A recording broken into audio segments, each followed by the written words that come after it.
अस्सलाम वालेकुम वरहमतुल्लाह। मैं हूँ हुसैन ज़िया, अंबर एग्रोकेमिकल मुल्तान से।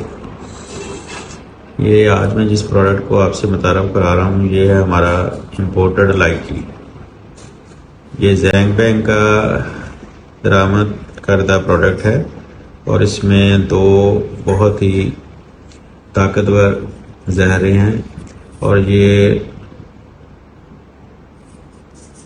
सब्जियों और बागात में रस चूसने वाले कीड़ों, ख़ास तौर पर थ्रिप्स के लिए बहुत ही इफ़ेक्टिव प्रोडक्ट है।